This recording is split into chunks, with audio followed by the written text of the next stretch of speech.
তাহলে কি এবার সত্যি সত্যি অনিক মেঘলাকে ডিভোর্স দিয়ে দিবে?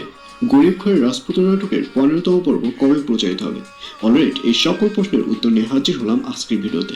সুতরাং ভিডিওটি টানটাই না করে শেষ পর্যন্ত দেখতে থাকুন এবং যারা আমাদের চ্যানেলে নতুন রয়েছেন অলরাইট চ্যানেলটি সাবস্ক্রাইব করে রাখুন। হ্যাঁ ভিউয়ার্স, এই ভিডিওর শেষে জানিয়ে দেব গরিব ঘরের রাজপুত্র নাটকের 15তম পর্ব কবে প্রচারিত হবে। আর এই পর্বে আপনারা দেখতে পারবেন অবশেষে অনিককে দেখা যাবে সে ফাইনাল সিদ্ধান্ত নিয়েই নেবে।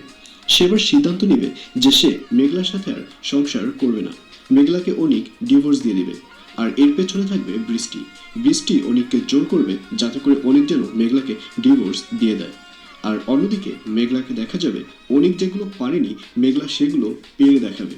অর্থাৎ অনিকের যে বন্ধু রয়েছে রাতুল, রাতুল যে অনিকের সর্বস্ব হাতিয়ে নিয়েছে, অনিককে যে ঠকিয়েছে, এর তো কোনো কিছুই অনিক রাতুলের সাথে করতে পারেনি। অর্থাৎ কোনো প্রতিশোধই তো অনিক নিতে পারেনি।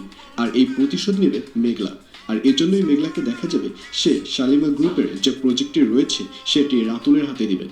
এবং রাতুল যখন ওই ব্যাংক থেকে কোটি টাকা লোন নেবে, এই লোন রাতুলের কাছ থেকে মেঘলা নিয়ে নেবে এবং এক পর্যায়ে রাতুলকেও পথের ফকির বানিয়ে ফেলবে মেঘলা। তো ভিউয়ার্স, জানিয়ে দিচ্ছি এই পর্বটি কবে প্রচারিত হবে।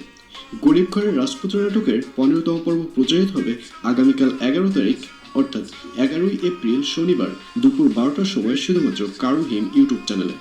তো ভিউয়ার্স, আপনাদের কি মনে হচ্ছে অনিকে তাহলে সত্যি সত্যি মেঘলাকে ডিভোর্স দিয়ে দেবে? কমেন্ট করে জানিয়ে দিন আপনার মূল্যবান মন্তব্য।